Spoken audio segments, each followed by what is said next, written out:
Welcome to Living Chassidus. Together, let's live the Chassidus we learn.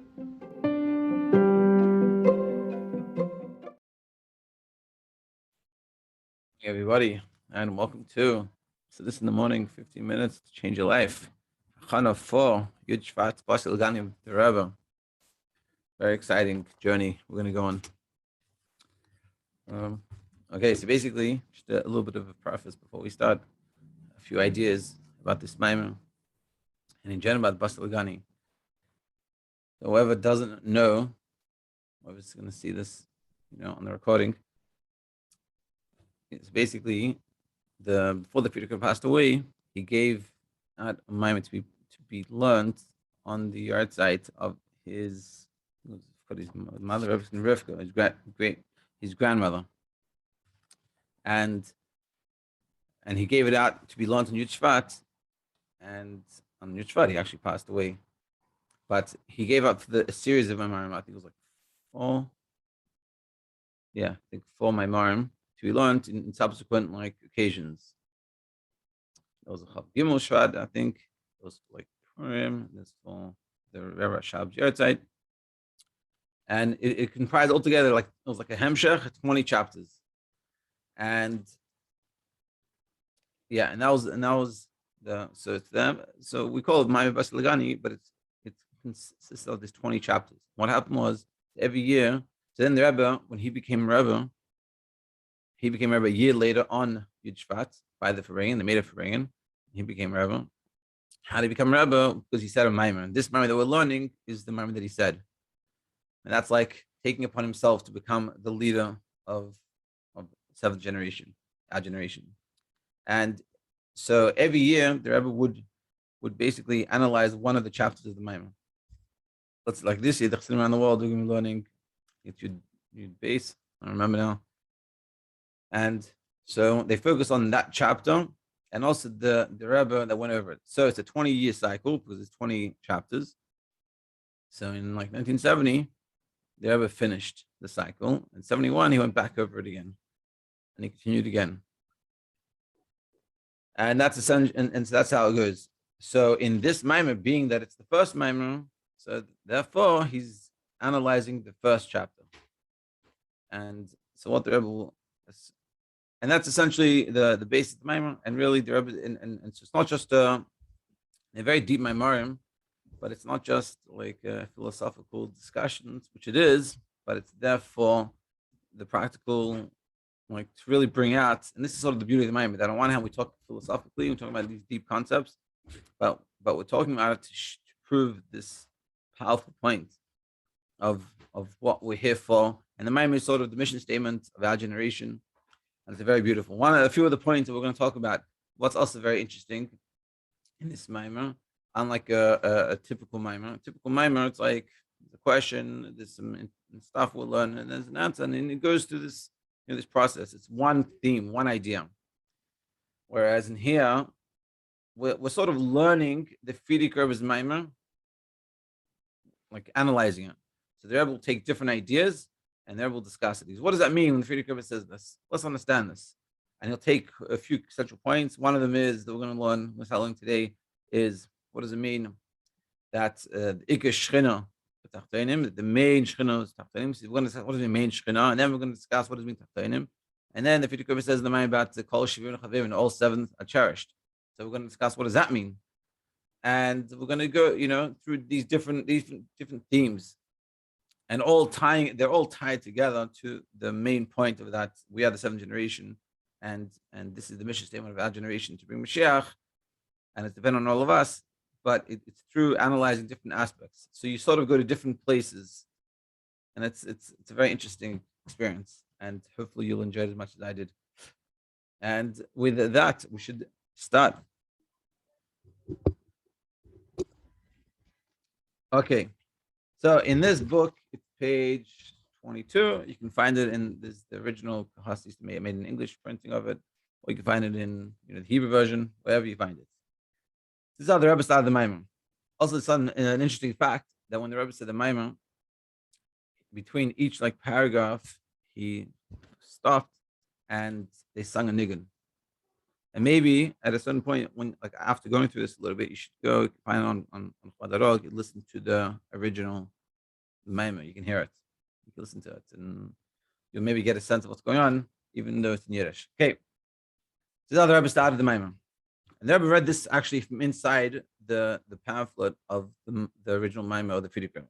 Because the first part of this maamer, the Rebbe is quoting from the Frierdiker Rebbe's maamer. Kasav Chak Merach Admer, the Frierdiker Rebbe writes, "But maamer in the maamer, Liyoim Histaklusai to the day of his passing, Yud Shvat Tafshin Yud, 10th of Shvat, 1950." This is what the Frierdiker Rebbe writes. Bosi Lagani Lagnuni. Bosi Lagani Achoisikalo. I've come to my garden, my sister, my bride. So this is a quote from Shir Hashem.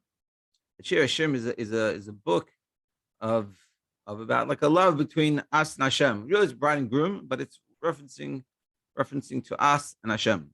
And it says over there, I've come to Lagani, to my garden.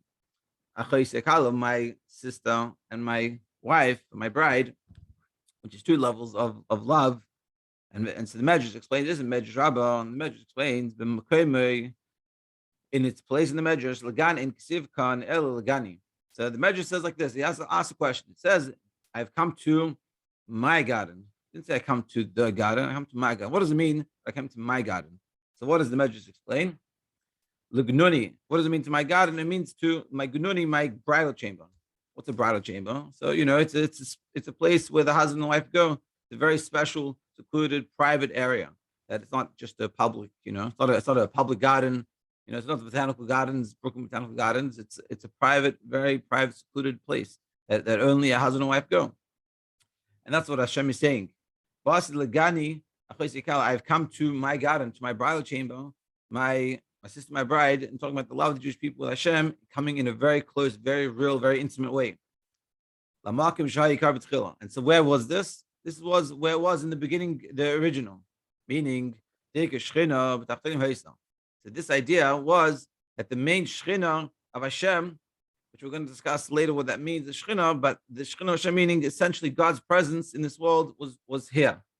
By Adam and Chava, Hashem was revealed in this world in a very real, very tangible way.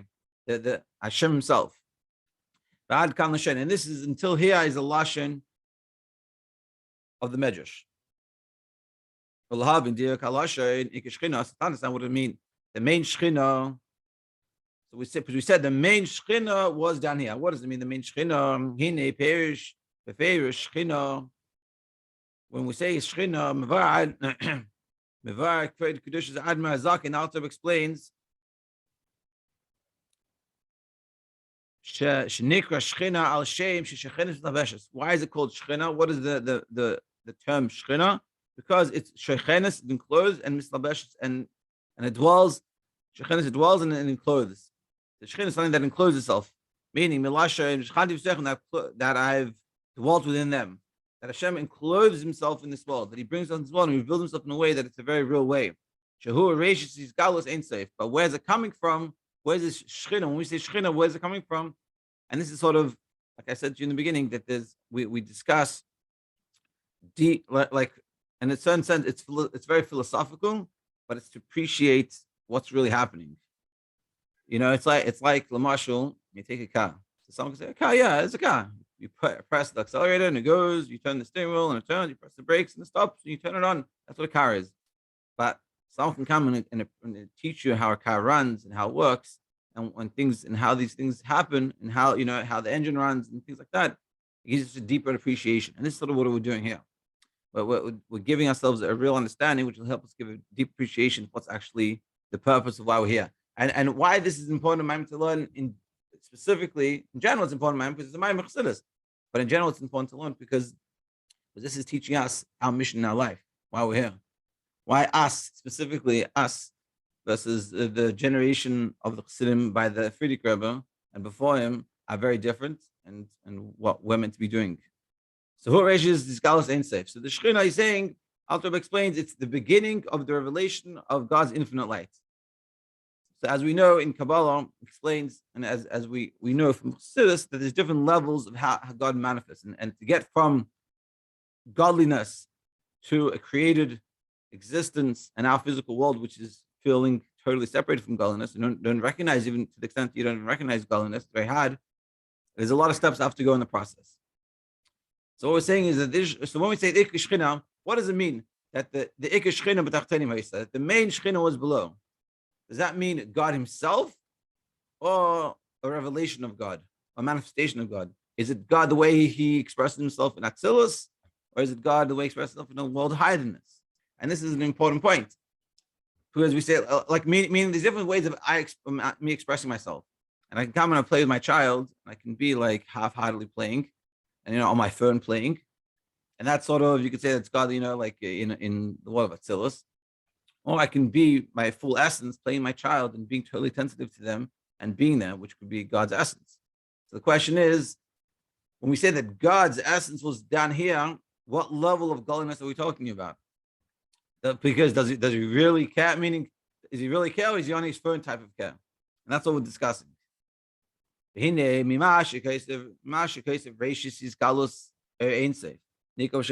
fact that we say the beginning of the revelation of the infinite light, which is called Shechina, move on Shechina.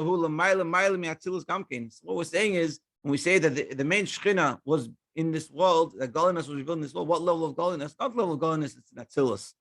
Atzilus is a world that's totally godly, but it's a world, it's a separate being from God himself. It's the way there's God himself, and then there's the way it came through the whole process to start. Now, Atzilus in relation to us is the highest of high, but Atzilus in relation to godliness, to God himself, is a lower level. So trying to understand what level of godliness is manifest in the world. And that's what the Rebbe is saying. He's saying the Iker Shechina is way above Atzilus. And again, like the way to understand this is like within ourselves, we have different levels within us and different modes of expression.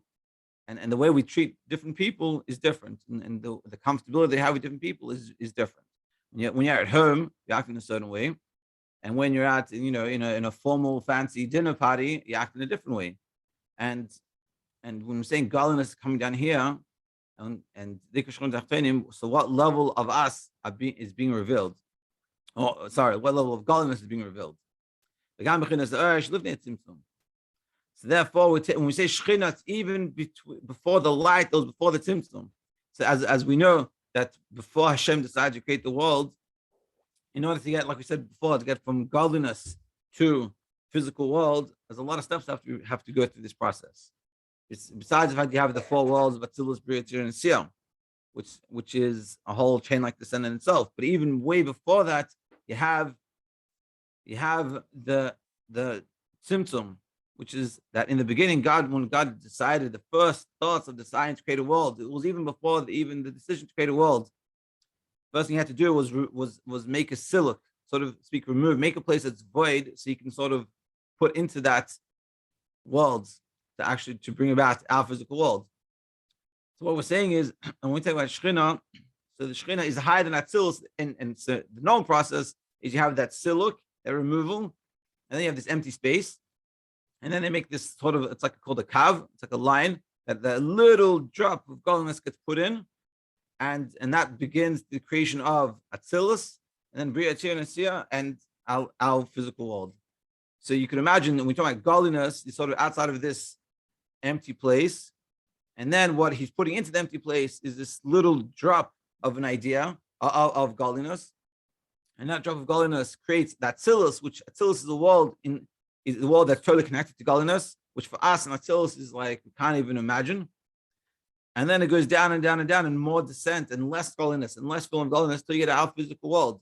And what we're saying is that when we say the Shechina was down below, it wasn't the Shechina as it was in Atzilus, which is the beginning from that line that we talked about. That's from the beginning of that line. But it's talking about Atzilus even before Hashem made that empty space. That level of godliness is the one what is manifest into this physical. That's the Shechina, which is an amazing idea. Because the beginning of revelation is from the infinite light is before the Tzimtzum. Another thing interesting in this maamer, there's a few times the Rebbe will quote all the Rebbeim. And also, if you find something a little bit difficult, don't worry, because there's easier parts and the simpler parts. But this is a beautiful thing, because if you learn it, you understand it, you appreciate. When we're talking about this, I'm talking about this a lot in the maamer that we've been learning, that Chassidus is trying to make God three-dimensional. God is not just this God, HaKadosh Baruch Hu, the Holy One, blessed be He. What does that mean? And Chassidus talks about godliness and different levels of godliness to give you an appreciation of what that really means. And so we're saying the main Shekhinah was down here. Yes, God was down here. So let's understand this. There's a level of godliness that is the beginning, before the creation, before even the idea of creation. And Atzilus, what is Atzilus? That Atzilus is a world that is totally godliness. But what we're talking about is that the main Shekhinah is down here is not even Atzilus, it's way before Atzilus, even before the idea of creation of the world. That's where God is by himself totally. Over there is what it was, from that level is what's coming down into our physical world, that's what happens. So trying to give us a real good picture of it. And like the Mittler Rebbe says, like he writes, Ki ha'aras hakav, because the ray of that kav, of that line that we talked about. So he's saying that the ray of the kav in regards to God's essence of Atzmas Ein Sof, the essence of the infinite light, is called Shechina, which is seemingly to contradict what we were just saying. We're saying Shechina is before the Tzimtzum, and now we're saying the Shechina is way in the middle of writing that the Shechina is way below this.